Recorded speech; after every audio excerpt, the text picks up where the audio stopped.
Here's one of my bigger regrets. There's an issue with competency, as you well know, in therapeutic circles. People don't know what they don't know. There's a large range of competency. But the bottom line is that I spent more than $100,000 with multiple therapists who were traumatically illiterate, who did not educate me on what is and what was trauma, what is and what was PTSD and complex PTSD. And as I presented symptoms of complex PTSD and insecure attachment syndrome, they did the typical playbook of tell me more, see you next week, tell me more, see you next week, in a somewhat endless loop, without ever identifying, naming, or responding to trauma, PTSD, and complex PTSD. Now, there's a couple areas of the mistake. So, first of all, I am, at a younger age, traumatically illiterate. Secondly, my therapists are traumatically illiterate. Of all the women I dated, including a number of growth-oriented older women, including a psychotherapist, traumatically illiterate or just not mentioning anything about trauma. Now, that's, of course, in a context of a culture that is largely traumatically illiterate, so the fractal pattern repeats. Now, when you have the blind leading the blind, leading the blind, leading the blind, you don't get very good results. So you knew, I knew, that something wasn't being addressed, and this was immensely frustrating. Now, what I did, particularly with Steve Orsery, was push the bounds as far as I could, criticize the absence of innovation, point out to multiple therapists that we were just going around in loops, try different therapists, and vent at therapists, pay therapists basically to tell them how crappy their therapy is, which they dutifully took down notes and, see you next week. I would say there's probably about a third of that work that had some good value and substance, but 70% of it was just rubbish. Now, what that means, if we take the rough $100,000 figure, is that $30,000 of that was relatively well spent, and $70,000 of that was wasted. So the first mistake is, it's not anything that I can criticize you or myself about, in the sense that you can't put into language something you don't have words for, something you don't understand. And of course, you're going to a variety of experts to help, to learn from them. And they can't put into language what they don't understand. So that is a blind spot. But doing it over again, there are a couple of remedies. The first is read the book, The Body Keeps the Score, as soon as it is published. That is a book that elucidates the blind spot. Now, for a quick read, and also, if you haven't discovered it already, discover Audible, because it's vastly more digestible and accessible than textbooks. So The Body Keeps the Score. possibly a Peter Levine book, Healing Trauma, as a shorter intro. But that's going to tell you what's missing and what needs to be addressed. And prioritize that. That's a big deal because that will just keep coming up over and over again, re-traumatization, etc., until it has a name and a response. So do that.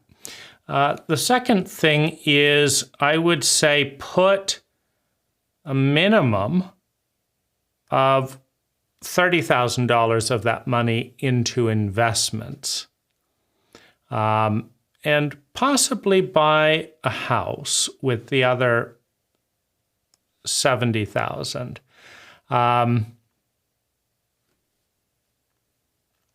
It's that that's kind of a different subject. But the key thing is become trauma literate as soon as you can.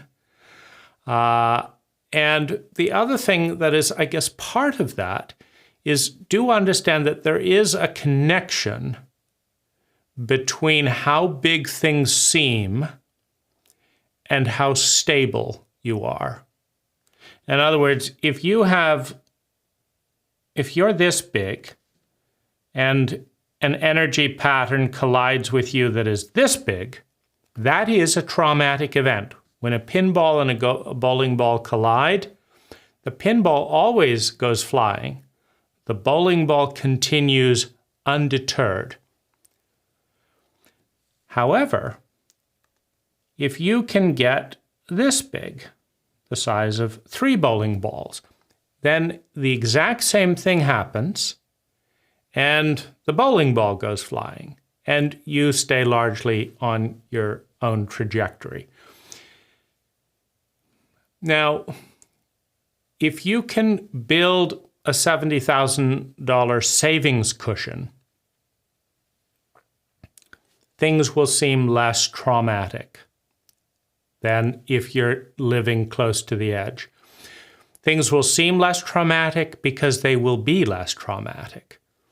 If you have a disgruntled customer for some reason that's being unreasonable, you will not look at them in the context of, can I survive the next few months? You will look at them in the sense of, overall, do I want a challenge? Do I want to try and work through with a difficult client to learn how to do that? Is this not a particularly good time to learn about dealing with this particular form of idiocy? In which case, you can fire the client, right? And their, insanity doesn't have to be a concern. And there's a big difference in how things feel if you're dealing with them from a basis of choice or necessity. So that's really, I think, it's a big area, and I'll maybe address it in another open letter, another chapter. But the sooner you become traumatically literate, and then start understanding the need to go back and integrate some of those early childhood things. In my day-to-day experience at the moment, I deal with regular panic attacks, which you didn't have to deal with until a major re-traumatization, around age 40, 41, something like that. But that kind of reopened and reaffirmed a lot of those early childhood patterns, which tends to happen. You need to bring things to awareness, which is why I would prioritize understanding trauma and responding to it. But just know that in your earlier work with healing the inner child, healing the adolescent that you did beautifully in your teens and early 20s, there were still large emotional blocks of energy that were dissociated that have not been dealt with.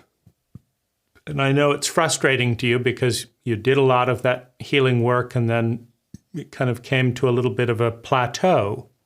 And what do you do then? Well, that's when new therapies, and just know that it will come up again in a big way later in life. So if you're prepared for it and you understand that it's not done, right? Maybe it's you have to wait until you're ready and capable of dealing with it. That could be. But in my life, I'm dealing with another wave of 1-year-old to 6-year-old terror and anxiety that you dealt with very well in your teens and 20s with meditation and doing inner child work. And then kind of like where to go from here, you dropped it. It surfaced again in a big way for me at age 41. I'm now beginning to get to grips